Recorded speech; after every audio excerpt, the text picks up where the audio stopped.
மக்களின் முதல்வர் முத்துவேல் கருணாநிதி ஸ்டாலின் அவர்கள் ஏன்னா இன்றைக்கி விவசாயிகள் தெருவில் இறங்கி போராட்டம் பண்ணுறாங்க. கடனை தள்ளுபடி சொல்லி அரசு என்ன சொல்லுது, எங்களுக்கு நிதி பற்றாக்குறை அப்படின்னுது. இந்த டயத்தில் எப்படின்னா, ஒரு வீட்டுக்கு தேவையான வரவுக்கு மீறி இருந்தால் தான் நம்மளே நமக்கு தேவையான பொருளை வாங்குவோம். வீட்டுக்கு வருமானம் இந்த மாதம் கம்மியாக இருக்குன்னா, இந்த வருடத்தில் இதாக இருக்குன்னா, நம்ம அதுக்கு தேவையான செலவுகளை சுருக்கிக்கிடுவோம். அதுதான் பொதுவாக. ஆனால் இந்த டயத்துகளில் போய் இவங்களுக்கு காரு, அதுலேயும் ஒரு சில பேர் இனோவா காரு, அதுக்கு மேலே என்ன உயர்ந்த கார் இருக்காங்களோ கேட்குறாங்களோ, இப்படி கார் கேட்க காரை மட்டுமா, காரோட போயிடும். ஏற்கனவே தேர்தலுக்கு நிற்கும் போதே நிறைய பேர் சொல்லியிருக்காங்க. அப்போ முதலமைச்சர் என்ன சொல்லியிருந்துருக்கணும், இன்றைக்கி உள்ள தற்கொலை முதல்வர் கார் இல்லாதவங்களுக்கு, ஏழ்மையான சட்டமன்ற உறுப்பினருக்கு அப்படின்னு ஒரு வார்த்தையை பதிவு பண்ணி தான் பரவாயில்ல.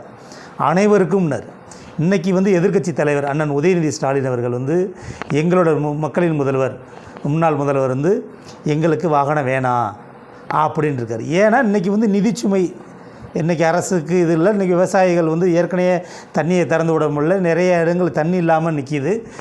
விவசாயிகள் இன்றைக்கி அழிஞ்சு போய் இன்றைக்கி வாழ்வா சாவான்றதில் அங்கே போராட்டம் நடந்துக்கிட்டு இருக்குது. இந்த நிலைமையில் அதை உங்களுக்கு காரு, அது போக மாதம் 75,000 ரூபா காருக்கு எரிபொருள். 75,000க்கு எரிபொருள் போட்டு எங்கேயும் சுத்த போகிறான்னு தெரியல. ஒரு 10,000 20,000 கொடுத்துருந்தா கூட மனதாறு போயிருந்திருக்கும். 75,000ன்றது எங்கே இருக்குது? அதை டாஸ்மார்க் ஊழியர் கூட சொல்லியிருந்தாங்க, எங்களுக்கு சம்பளம் 13,000 ரூபா, நாங்கள் கிட்டத்தட்ட 20 வருஷமாக வேலை பார்க்குறோம், ஆனால் உங்களுக்கு உதவியாளருக்கு வச்சுக்கிறதுக்கு 25,000 ரூபா. அப்போ கேட்பாங்களா, கேட்க மாட்டாங்களாம். இது ஒவ்வொரு துறையில் வேலை பார்க்குறவங்களும் கேட்பாங்க. இந்த பால்வாடியில் சமைக்கிறா வருங்க, அவங்கெல்லாம் கூடுதலாக ஒரு 2,000 ரூபா கேட்குறாங்க, கொடுக்க மாட்டுறாங்க. அவங்களுக்கு ரொம்ப சம்பளம் கம்மி, 5,000 ரூபாய்க்கு உள்ளதாக இருக்கும்னு நினைக்கிறேன். அப்படின்ற போது அவங்க சமைச்சு போடுறவங்களுக்கு, நெடுநாளாக சமைச்சு போடுறவங்களுக்கு சம்பளம் கொடுக்கறதுக்கு, அரசு கூட்டி கொடுக்கறதுக்கு இன்றைக்கி இது வழி இல்லைன்னு சொல்கிறது. ஆனால் இன்றைக்கி சட்டமன்றத்தில் என்ன பேசினாலும் சரி, அது சரியாக பேசுகிறாங்களா அப்படின்னு கூட கவனிக்காமல் எதை பேசினாலும் மேஜையை தட்டிக்கிட்டு ஐயோ கூத்தாகத்தான் இருக்குது. அது போக இன்றைக்கி எது பாருங்கள், இப்போ இந்த டயத்தில் அவங்களுக்கு காரு வேணாம்னு இருக்கார். எங்களுக்கு திமுக சட்டமன்ற உறுப்பினர் எங்களுக்கு வேணாம் அப்படின்ட்டு. இது இப்போ நீங்கள் என்ன சொல்லணும், ஆதவ அர்ஜுனா உடனே எந்திரிச்சு எங்களுக்கு கார்லாம் இருக்குது, எங்களுக்கும் சில இதுகளுக்கு வேணாம் அப்படின்னு நீங்கள் முதலமைச்சர்கிட்ட முன்னாடி சொல்லும் போதே நீங்கள் என்ன பேசியிருக்கணும், காரு இல்லாதவங்களுக்கு. சில பேர் ஆட்டோவில் தான் வந்தோம்னு சொல்கிறாங்க, ஆனால் அவங்க தேர்தலில் நிற்கும் போது 2 கார் வச்சுருக்காங்கன்றது இன்றைக்கி ஊடகங்களில் ஃபுல்லாக தெரியுது. நான் எப்போ அதை கம்யூனிஸ்ட் இது எப்போ அதை பார்த்துக்கிட்டு இருக்கானோ, ஆனால் அந்த கம்யூனிஸ்ட்டில் இருந்துச்சு இன்றைக்கி எங்களுக்கும் வேணாம், கார் இல்லாதவரே வேணான்றாரு. அப்போ நினச்சி பாருங்கள். அப்போ ஏன்னா மக்கள்கிட்ட இன்றைக்கி பெரிய அதிருப்தி ஆகுது. அதில் எதிர்க்கட்சி தலைவர் சொல்கிறார், இன்றைக்கி உள்ளது மத்தியில் இன்றைக்கி பொருளாதார சொல்லின்ட்டு இதை சொல்லி நாங்கள் ஆடம்பரமாக செலவழிங்கன்னு மக்கள் நினச்சிடுவாங்க. அப்புறம் உங்களை ஆடம்பரம் தான் நினைக்கிறேன், ஆடம்பரமாக தான் ஆடுறிய, ஆடாத ஆட்டம்லாம் போடுறிய. அம்மையார் ஜெயலலிதா அவர்கள் முதல் முறையாக வந்தவொடனே தான் அந்த வளர்ப்பு பையனுக்கு திருமணம் பண்ணி கடைசியில் சிறைக்கு போகிறதுக்கு காரணமே அந்த வழக்கு தான். இன்றைக்கி நீங்கள் ஆட்டம் போடுறிய, என்ன உங்களுக்கு யார் வேணும், உங்களுக்கு பட தயாரிப்பாளர்கள், இயக்குனருக்கு எல்லாத்துக்கும் அரசு பொறுப்பு கொடுக்குறிய. மக்கள் பார்த்துக்கிட்டு தான் இருக்காங்க. மக்கள் ஓட்டு போட்டவங்கள, உங்களுக்கு ஓட்டு போட்டவங்களே புலம்ப ஆரம்பிச்சிட்டா, ஐயோ இன்னும் இப்படி இருக்காங்களே அப்படின்ட்டு.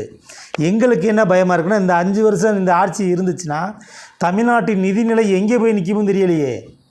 இப்போயே அப்படி வச்சுருக்கீங்கன்னா அப்புறம் இன்னொரு சட்டமன்ற உறுப்பினர் கேட்பார், எங்களுக்கு வீடு இல்லைன்னு, உங்களுக்கு வீடு கட்டி கொடுப்ப, இது எங்கே போய் நிற்கும் தெரியலையே. அப்புறம் நீங்கள் சாதா கல்யாணம் பண்ணுறவங்களுக்கே 1 பவுன் கொடுக்குறியே, நாங்கள் சட்டமன்ற உறுப்பினர் கல்யாணம் ஆதவங்களாக இருக்கோம், அப்போ என்ன நினைப்பிய, சட்டமன்ற உறுப்பினராக 100 பவுன் அரசே போடுமா, எங்கே போய் நிற்கும், இதெல்லாம் ஒன்றும் தெரியலையே. கேட்டால் அவங்க போகிறதுக்கு வண்டியில் இல்லையா, நீ 1,10,000 சம்பளம் வாங்குறீல்ல, நீ ஏழ்மையான உறுப்பினர் தானே இருக்குன்னு சொல்கிறிய. 1,10,000 உங்களுக்கு ஏற்கனவே 10,000 தானே சம்பாரிச்சுருப்பீங்க ஆட்டோ ஓட்டினவங்களாம், அப்போ உங்களுக்கு 1,10,000 சம்பளம் கொடுக்குதுல்ல, அதில் ஒரு வண்டி வாங்க முடியாதா, ஒரு 5 லட்சம் 3 லட்சத்துக்கு வாங்கிட்டு டிவி மாதிரி கட்ட முடியாதா? இன்றைக்கி 10 லட்ச ரூபாய்க்கு ஒரு நல்ல கார் இல்லையா? உங்களுக்கு சொல்லுங்கள், நான் வாங்கி தரோம் 5 லட்ச ரூபாய்க்கு சிறந்த காரா. புது காரில் போய் மக்கள் சந்திக்கணும், மக்கள் கோரிக்கை வச்சாங்களா, புது காரில் வராங்க அப்படின்ட்டு. ஆட்டம் போடாதிய, மக்கள் பார்த்துக்கிட்டு இருக்கான் அனைவருமே. நீங்கள் உட்காந்துக்கிட்டு இன்றைக்கி உங்களுக்கு எரியுதோ. நான் கூட என்னடா திமுக அதை பேசல, என்கிட்ட 2 பேர் கேட்டாங்க, ஏன்னா திமுக இதை பற்றி பேசாமல் இருக்காங்க, இதெல்லாம் தேவையா அப்படின்ட்டு. இன்றைக்கி முன்னாள் முதலமைச்சர் சொல்லி அனுப்பிவிட்ருக்காரு. அதை சொன்னோன்னே இவங்க ஆதவ அர்ஜுனுக்கு பொங்கி எழுது இந்த வளர்ந்த மாடுக்கு.